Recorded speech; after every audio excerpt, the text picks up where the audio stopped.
to the flag of the United States of America, and to the republic for which it stands, one nation, under God, indivisible, with liberty and justice for all.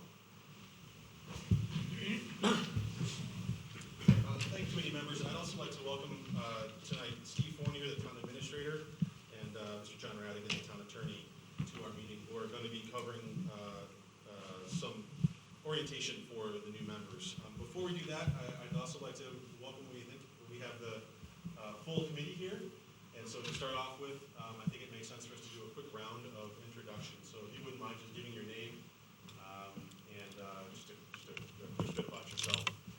Also, one quick reminder, Patricia Denmark, the recording secretary, wasn't able to make it tonight, so if you could make it a point to try to speak into the microphone, she'll be building the minutes from the recording that we do have. So thanks, everybody. Elizabeth, you want to start? Elizabeth McKinney, School Board Rep. Gary Swanson, just elected one-year term for the Newmarket on Durrell Drive. Christian Matthews, I'm the phantom rep that no one knew about last time. I managed to get myself elected for 3 years. I'm Jeff Rabb. This is my second term, 5th year. Coach soccer in town. We'll leave it at that. My name is Mickey Burns. I am the chair, and this is my second term. I think I'm in my last year, my second term. Hi, Dan Smith, Vice Chair. This is my 5th year, second term on the Budget Committee. I live on Lady Slipper Drive in town. Joe Lamartina. I did serve on the Newmarket Budget Committee in the 90s for about 3 years. Second time around. And then I'm retired. Hopefully I have some time to do it. I'm Rob Wardens. I live in Fox Hollow Road in other end of town, and second year on the Budget Committee. I'm Roger Cady, first year on the Budget Committee. I live in Moody Point. My name is Zachary Dumont. I am one of the town councilors for Newmarket. This is my second year here. Last year I was encouraged to join. This year I volunteered for it, and I'm very happy to be back again. Trevor MacDonald. I live Fieldstone Estates off of Shonda Drive. This is my first term and the start of my 3rd year on the Budget Committee. And I was proud to volunteer for the CIP last year. Wonderful. Thank you, everybody. Next order of business is to approve the minutes of the March 25th meeting. I'll entertain a motion to do such a thing. Can I make a motion to approve the minutes from last meeting? Second. Thank you very much. Any discussion about the meetings? Did everybody get a chance to review them? Anybody have any questions or corrections? I didn't see anything. I will close discussion, and I will entertain a motion to approve the minutes. I'm sorry, no move. So let's go to a vote. There are 3 things you can vote for. I'll ask for yeas, nays, or abstentions. If you weren't at the meeting and you feel like you don't have familiarity with the meetings, just abstain from this, and you can vote to approve the next round of minutes that we have. So all in favor, say aye. Aye. Aye. All opposed? And any abstentions? We should have a few. Okay, I'll let them know they're approved. Thanks, everybody. Okay, on to new business. In a minute here, I'm going to turn the floor on over to Steve Fournier and John Radigan, who are going to walk returning and new members through the orientation. I did speak to the town earlier about distributing budget books for the new members. They're not in our hands yet, so at next meeting we will revisit this and see if we can get this out to folks. If they do come in early, we can reach out and let people know to potentially pick them up here at the town hall. So thanks very much. With that, I'd like to welcome Steve up to the microphone to give us a quick orientation and presentation to the new members. Thank you, Mr. Chair. I'm going to go over a few items tonight. Basically, one is going to be sort of an orientation of our town government. One of the things that makes Newmarket unique as compared to other towns is that we are a town charter community. In the state of New Hampshire, there's 234 cities and towns, 13 cities, 7 what they call charter towns. us, Durham, Merrimack, Hooksett, Bedford, Londonderry, Derry, and I think I'm missing one. But situation there is that we've adopted a town charter to govern ourselves. What most people think of when they think of town government is the Board of Selectmen and town meeting. We are not that form of government. We are a council manager form of government. The way I explain this to the town council is that the way we look at it is that we're closer in our form of government to Portsmouth, Dover, Rochester, Somersworth than we are with Exeter, Hampton, Epping, and those communities. We serve, what we have is the town council serves as the legislative body for the community. If you think of it on the other side, though, for the school board is not the legislative body for that entity. The voters are, because they still follow the traditional SB2 form of government. The only thing that on the town side that goes on the ballot are the only two things are the budget and the bonds. And those are the only items that are voted on by the public. The way we can look at it is that the residents or the voters of the community, they're the shareholders. The town council is the board of directors for the corporation, and the town council in return hires the CEO of the community, which is the town administrator, or is my position.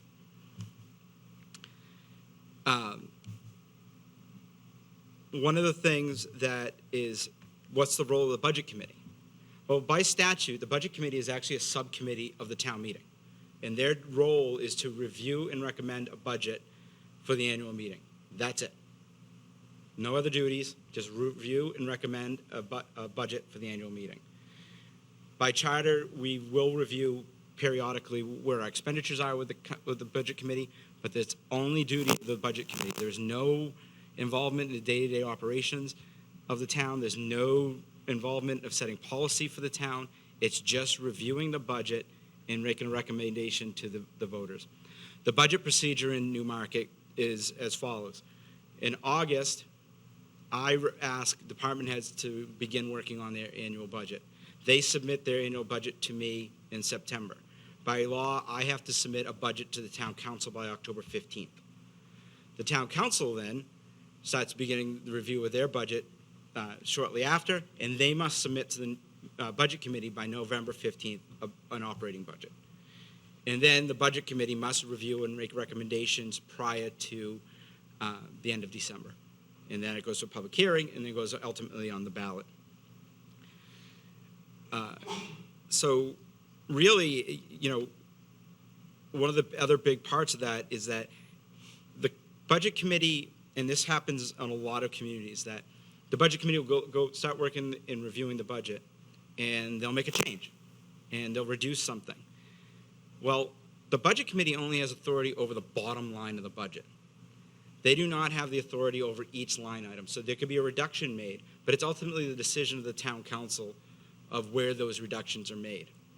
So sometimes you say, okay, we don't believe that a new fire truck is needed this year. And the budget committee could axe that out. Well, the town council says, yeah, there is a need. They do make the cuts somewhere else to make up that difference.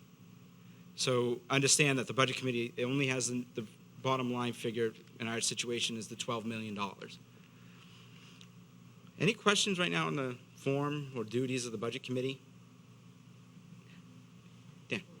So in the event that we have to go to the state for something out of the ordinary, like I remember a few years back there was, it had to do with one of the wells.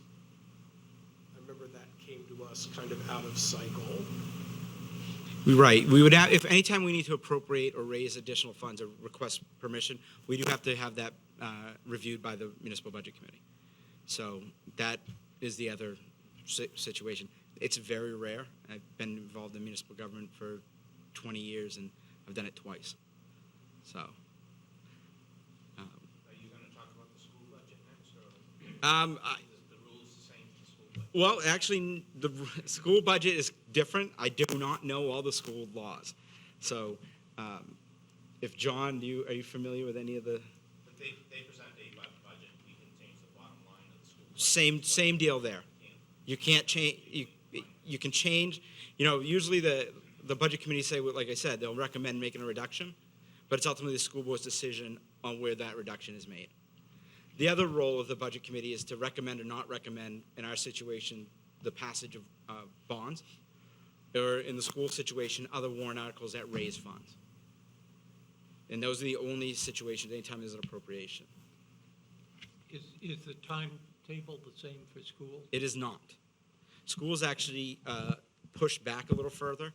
So usually right when you're wrapping up the town's budget, the school budget starts. So you're not having to deal with both at the same time.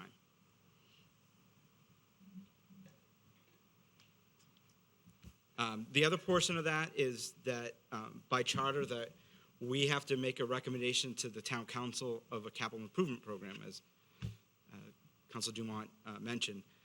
That is basically a 10-year plan of what our capital projects will be. So, for example, if we needed it to, when we needed to renovate the wastewater treatment plant, we knew that was happening. So what we do is we show what the impact will be and what year we need to actually go out to issue bonds or appropriate the funds to do a project. We will get you copies of both the CIP and the current operating budget, as well as the budget books shortly, so you can review those items. Any questions on operation? Yeah. Is the CIP only 10 years, or do we look out farther, 20, 10. 30, short No, term? just 10. And that's, we need to do a CIP by state statute in order to collect impact fees, which we do from development. Does the CIP coordinate with the 10-year needs of the school? Looking at the- We have started doing that. When I first got here, it was not, but we do now work with the schools, so they're included as well. Steve, would it be worth mentioning to the difference between CIP budgeting and what we do, what the town does? So, and this is always the big argument, not an argument, but a misconception every year in the budget process. The Capital Improvement Committee makes a recommendation to the council and myself on what the program is going to look like. And usually, in the first year, there's a number of projects that need to be funded. Well, it's my duty to present a budget that's reasonable and that the council would ultimately be able to pass on to this budget committee. So usually you'll hear that the Capital Improvement Committee is making a recommendation of, say, $10 million worth of capital improvements. Well, then when it gets to the budgeting portion, it'll probably be about $500,000 worth of contributions to capital reserve funds. I have to make sure that we can afford what we're doing for these projects. Most of those, what we're doing is putting money aside in capital reserve funds to do the project at a later date. So the budget is the actual operations, where the capital improvement plan is more the forecasting for the future. Okay. Yeah, How often do we update the CIP? annually. One other question, just because it's never come up in the time I've been on the committee. If we make a bottom line change to the town budget, does that then go back to the council for a revote for the vote that appears on the ballot? It does not. So, The council's budget, they recommend what it is. all right, and if we change the bottom line, then their, 5-0 or 7-0 vote that they did originally stays in place, even if they don't agree with it? What we put is, traditionally, what we've done is the town council recommends a budget of X, where the budget committee recommends a budget of Y. So they know why is there a difference here. So.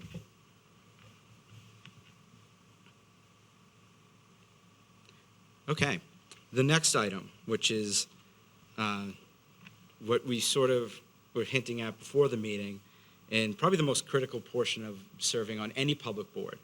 And that's what we refer to in state law as the right to know law. The right to know law is basically the public's right to see how the operations of their government is doing. And there's state statute 91A that requires all meetings to be held in public unless there's certain situations, and all the business that's being conducted be held in public. So basically, some of the definitions is a quorum of the body, which is, in this situation, since it's 11 members, is a majority of the body, which is 6. So anytime there's 6 members together, it's a quorum of this body. And a quorum of the public body is there. They need to be there to discuss or act upon matters of which they have supervision, control, jurisdiction, or advisory power. So in your situation, it's advisory power of the budget. If the less than a quorum convenes, there's no meeting, unless the group is a committee of the larger body. So if the budget committee said, we want to investigate something further, so we're going to appoint 3 members to go look at that. That is a quorum of that subcommittee, and minutes need to be taken, it needs to be posted, and it needs to be treated as if it was the full body, because it is an official duty of the budget committee as a whole. Unless something qualifies for non-public session, all meetings are open to the public. They're open to the public. The public does not have the right to participate. They have the right to sit and listen, but they do not have the right to comment during meetings. This is a business meeting of this board. So it's your job, it's your duty and job to conduct your business. They can listen and watch what you do, but they do not have the right to participate in the meeting. There are certain things that you can go into non-public. This body will be very rare, if ever, going to non-public. They are the dismissal, promotion, or compensation of any public employee, which you, as bottom line, you don't have any say over the compensation or dismissal of a public employee. The hiring of a public employee. Something that will adversely impact the reputation of a person other than a member of this body. So if you're saying something about each other, it has to be in public. But if it's going to adversely impact somebody else, you may be able to go non-public. Consideration of acquisition, sale, or lease of real or personal property. By the time it comes to the budget committee, the council's already hammered that out in public at that point because we've already made an offer. Discussion of filed litigation and anything that requires Homeland Security. And that would be rare with this body unless it's the security of the body as itself. There are something they call exempt from the right to know law. They're called non-meetings. It's a really interesting statement. They're non-meetings with legal counsel because that's attorney-client privilege. Negotiation strategy, or the one that actually would impact, and those are called chance meetings. So say there was an event at the school and 6 of you were there and you're talking about something. As long as it's not business of the town, it's a chance meeting. It's not a violation of the right to know law. You didn't know you were all going to be there. So we don't have to post it. Social gatherings is the other item. So if somebody has a cookout and 6 of you go, it's a chance social gathering. You don't have to post it. And again, though, you can't discuss town business at that point. Minutes, as you approved earlier, they have to be taken of every meeting, including the subcommittees. They have to include the names of the members present, the names of persons appearing before the body, and a brief description of each subject discussed. It is not a transcript of what happened at the meeting. People always say that. Well, that's not exactly what I said. It's a summary of what happened, not a transcript of what happened. Minutes are supposed to be promptly recorded and open to the public within 144 hours of the public meeting. So while it says draft on your minutes, they're draft just because you haven't officially approved them. They're still minutes. They're just going in front. So if somebody came in after 144 hours, we would turn over the minutes to an individual who wants to read the minutes. This notion that they're not official until they're approved by the body is not accurate. The public can inspect all public records, including minutes, after the completion of a meeting and during regular business hours, of all notes, materials, tapes, and other sources used to compile the minutes of a meeting. So if somebody here needs to compile the minutes, if you take notes and you turn them over, you have to turn those over if somebody requests them. But we're not obligated to retain notes, tapes, or other draft materials used to prepare minutes after the final minutes are approved. So once they're approved, that stuff goes away, and those are the only records of the meeting. Just some do's and don'ts of the open meeting law. There's no discussing things outside of a meeting. Anything that has to do with town business, you can't discuss it outside of a meeting. It's okay to say, let's have the town administrator put discussing an item on the next agenda, but it's not okay to say, okay, let's vote to replace a cruiser at the next meeting. Definitely not okay. Here's a big one. There is no emailing, telephoning a majority, and discussing a topic. In today's day and age, it's very, very common and easy to start a discussion via email, social media, text, or any other situation with electronic communications. The only time you can do so is to schedule a meeting or if the town attorney is involved in that discussion. Other than that, you cannot email each other and have a discussion. Period, end of sentence. If you do, that's a public record. And somebody can come in and request that, and you would have to turn over all emails and discussing any topics. I've seen it happen. I've seen it happen many times, to the point where when I was in another community, a property owner, there was a case against the town, and they requested every email that had their business and their name in it. We turned over about 1,000 pages of emails because of just the day-to-day work. Understand, when you're communicating with me, it automatically becomes a public record because I'm a public official. If you communicate with any member of the staff, it's a public record. It has nothing to do with the majority of the board, but we're just different because we're public officials. My email is public unless it involves a personnel matter or a conversation with the town attorney. It can be a little confusing. If somebody starts a conversation on social media, say about the school bus schedules and cost, and somebody comments on that, or if I were to comment on that, I'm commenting on something else that somebody started. Is that? As long as it doesn't, if it's the bus schedule, it doesn't pertain to your duties of budget committee. If it does the budget, It relates to, say, a dollar amount. then I wouldn't do it. I wouldn't do it. And that's the problem. Facebook is one of the worst things that, yeah, but those are the things that that get people with the right to know law. The big ones: Facebook, blogs, texting, emails. You comment, and say you comment, and then 5 other budget committee members comment, that's a violation of the right to know law. Because you were all commenting on something that had to do with the business of the town. I understand there's a Facebook page out there that is not officially sanctioned by the town, but many people go on. If you ever notice, we do not comment on anything on that page. And there's a reason for that. Because that becomes a public record. And, we just don't, that's not what we do. Only official information that comes from the town is on the town website, Facebook page, or any other social media. So I would highly recommend being careful whenever you post something, even on your personal ones. Because at some point in time, somebody goes, well, I saw Budget Committee Member X saying this is what the fact is. Well, no, but 9 times out of 10, by the time it gets to somebody else, it's wrong.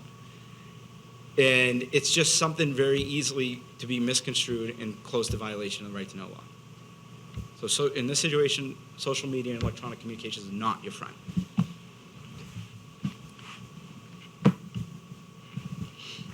What other things that are misconceptions with the right to know law? That you can pull the board. Say there's something that needs to be done quickly, and we need to find out what's going on. Again, unless it's to schedule the meeting to do it, you can't pull the board outside of a public meeting. Only time you can vote is in a public meeting. Pretty easy. And now we get to what's a governmental record, to go a little bit more into electronic communication. Any information created, accepted, or obtained by or on behalf of any public body or a quorum thereof, or any public agency in the furtherance of its official function. As I said, if a quorum of this body gets an email from the member of the public, that's a public record.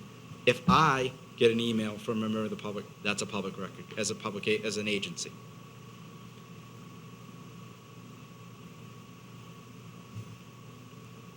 So here's some examples. A citizen sends an email to one member of the budget committee on a matter of town business. That's not a public record because it's one of you. A citizen sends an email to the entire board, that's a public record. If a citizen sends a email to one member, and then that one member forwards it on to other members, that's a public record. a citizen sends an email only to the chair of the board, but it's clear from the context that it's intended for delivery to the board as a whole, that's a public record. So if they say, Mr. Chair, I object to this budget and this is X, Y, Z, Y, that's something would be, it's addressed to the chair, that's meant to go to the board as a whole. If one member emails the rest of the committee, regardless if any member responds, like I know the email to schedule said, do not reply all to this email, it's still it's a governmental record because it went to a majority of this committee. And if the one member gets something and sends it only to one other member, that is not a governmental record because it wasn't created, accepted, or obtained by a majority of the board. So it's, if two members want to discuss something, you can. Once you bring everybody else in, that's the violation. And I know what everyone's thinking too, because some people try to do this. Well, I'm going to talk to committee member X, and then committee member X is going to talk to committee member Y, and committee member Y then will say the same information to Z. You're just trying to circumvent the right to know law. That's against the law. It happens. We see it. John has seen it too. These kind of things happen all the time. People try to do that. It's against the right. It's a violation of the right to know law. Other governmental records. A memo from the town administrator, the public works director, is a governmental record because each of those individuals are an authority of the town and acts on behalf of a public agency. So if I send a memo to the police chief, unless it's a personnel matter, something to do with falls under the right to know law that can be exempt, or a communication with the town attorney, that's a public record. An email to the town administrator to one member of this committee is a public record because I'm sending it. And any response to me, as I said, is a public record. An email from one police officer to another is a governmental record. The email was created by someone acting on behalf of a public agency, the police department. Exception is it has nothing to do with work. Say if I say, hey, how about those Red Sox, and you send it in an email, that's not a public record because it has nothing to do with the job we did. But if it's something to do with work, then it's a public record. One of the things that people tend to do, and I don't see it a lot here, but you hear about it, is they try to circumvent the right to know for electronic communications with email by texting. That's still a violation. And if you had to turn that over, think of it. You're going to have to turn your phone over, and they're going to have to look at what your texts are. So unless you want to see something on the front page of the newspaper, I wouldn't put it in writing or an email or in any situation like that because it could ultimately be there. And that's what I have for right to know. Am I missing anything? If you want to, you got to be on mic though.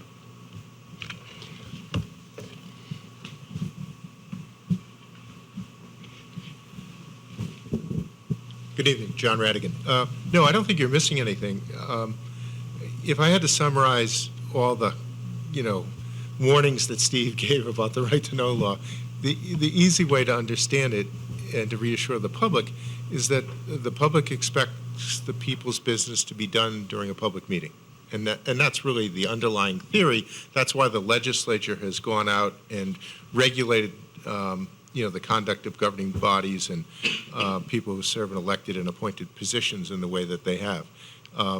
These were not issues that people had to worry about 40 years ago because you rarely had people writing longhand letters to one another in between meetings that would ever reach a quorum, whereas today with modern technology, we can communicate instantaneously with one another, and it's really a trap for the unwary, and so that's why I think Steve has taken the time to point out that there are all these pitfalls with electronic communications, and really the way to handle it is to conduct all the business here. And as I usually say to my clients, the only reason why people would communicate as a group outside the context of a meeting would be to schedule another time for a meeting. And that's really the only reason it comes up. It's like you're trying to reach out to people. There's a need to have a meeting under short notice or need to reschedule a meeting because of inclement weather. And so that's the type of thing where you'll have everyone will be on the creation of a governmental record, and that's for a completely innocuous and understandable purpose. Any questions about anything? Yes. Yeah. If I were to send an email to Steve asking, questioning some budget item Yeah. and looking for information, if he doesn't respond to me, is my request a public Yes, document? yes, it is. Yeah. It And, is. and the other thing I will say about this is, if you pick up the phone and call Steve, you're not creating a public record, and you can get the same response. Okay. And so I encourage people, if you're worried about creating a governmental record, do it the old-fashioned way. Pick up the phone and talk to someone. Especially when you're talking to the administration for questions that you have. And just to let you know, my policy is if one member of the Budget Committee asks me a question, it will be CC'd to the rest of the body right after. I do that with the council as well. I don't want one member to have more information than any other member. It's just my past practice and policy. Couple things besides the right to know law, just as duties as public officials. One of the other big misconceptions is you can say, well, I'm not a budget. I'm a member of the Budget Committee. I'm not a member of the Budget Committee right now. You can't turn it on and off. You're always a member of the Budget Committee. It's just one of those situations. Yeah, you hear it and you see it quite often. They're like, oh well, I'm going to step down and go speak at the podium as a member of the public. You give up certain rights as soon as you take public office, and that's one of them. You're never not a member of the Budget Committee. There are very few things that you can be removed from office for. One is a violation of the right to know law. And for the Budget Committee is if you miss 2 consecutive meetings without being excused. And then you forfeited your office. And really, I think that's it for the Budget Committee members. I'll relay one of my, favorite anecdotes. Because you're a member of a committee doesn't mean that each individual member has all the powers of the committee. The committee only acts as a whole. So when you're out, in your community, unless the committee is authorized to do something, you yourself are not imbued with any power. So a DPW head I know in another community, he was, over at the facility one day, he comes in and he sees some guy walking around with a clipboard, and he went over and introduced himself and said, by the way, what are you here for? And he goes, oh, well, one of the members of the Budget Committee contacted me, and he suggested I'd make a bid on a project. And so this was not an action of the Budget Committee as a whole. It's obviously not something that the Budget Committee has the authority to do, even though it was great that that particular member was encouraging people to get bids on projects. And so obviously he had not had the benefit of one of Steve's lectures on things that you can and can't do as a member of the Budget Committee. So that's the other thing is that you only have the authority as a whole when you sit and make decisions and make recommendations, and once you walk out the office, you don't get the authority back until you all walk back in again.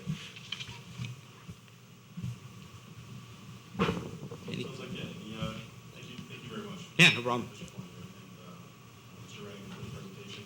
Any final questions on that? We'll move on. Seeing none, great. Steve, can I ask you just to stick around for one last? Absolutely. The next bullet point on our agenda is just a question about how Budget Committee members might go ahead and meet sort of town department heads, or how do we make those introductions for those of you interested in meeting before budget season happens? Sure. If you're interested in meeting with a department head, they're more than willing to give you a tour of their facilities and their operations. You can reach out by email to the department heads. They're on the website. CC me, so I can see when they're being scheduled and those kind of items as well. If you don't, they're going to let me know anyways that a Budget Committee member is wanted to meet with them, but they're more than willing to do that. And if 5 all show up, or 6 all show up at the same time? You're not meeting. You have to post it. Yeah, you're not going unless you post it. Any questions about the process for going about that, or? Great. Thank you very much. One last thing, Steve, before I let you go. As we were looking at the schedule at the bottom of the agenda, I had put together some potential dates for upcoming meetings. My apologies, the first one that I listed on here, May date, is Memorial Day.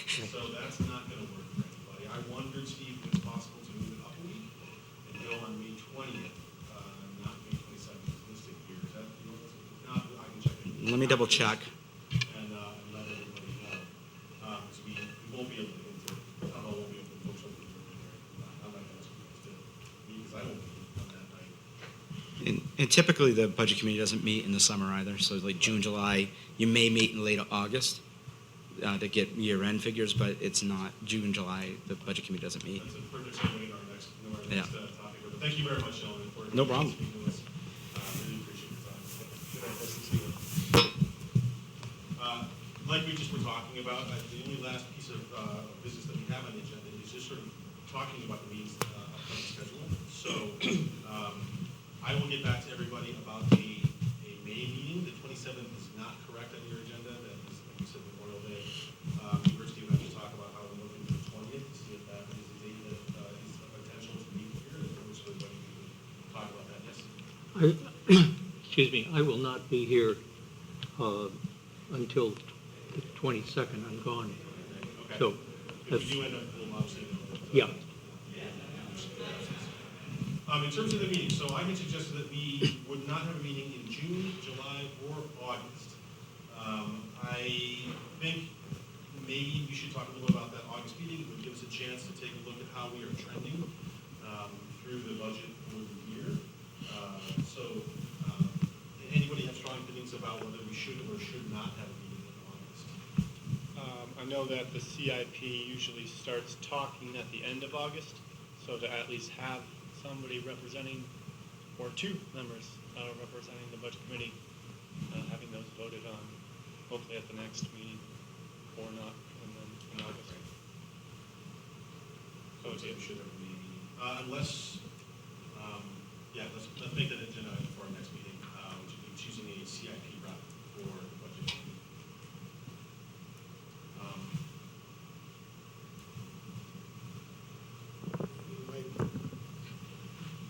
Both the town and the school should have at least a pretty good idea of where we're going to end up for the year by the last Monday in August. So it's probably is a good time to go through those numbers and just, it's a good chance to kind of get our heads into where things are going as we head into budget season.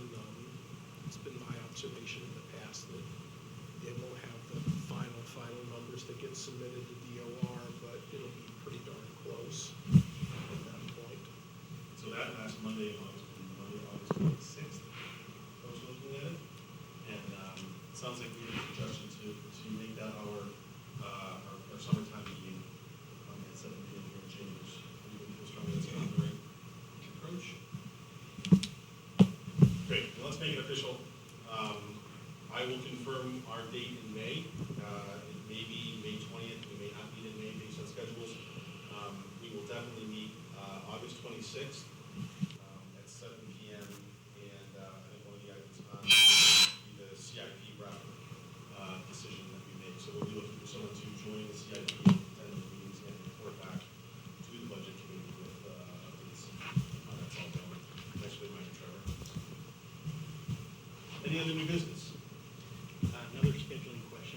Generally speaking, August on, I understand we'll have certainly additional dates, but are we holding the third or the fourth Monday in our town? Or last? Generally, it's the fourth Monday, I think, is the rule that we worked on this from the past. That's not true. In my experience, it's been the fourth Monday of every month. Great. Starting from the first Monday, you have it coming up all the way down. Also, I'll make a point to try to see if we can't get some, at least tentative dates working backward from what we know in terms of the end of the year. So we can start to think about sort of fall and winter time as well. So we'll talk about that as well. Sorry, I'll just ask again any new business. And seeing none, I'll entertain a motion for adjournment. So moved.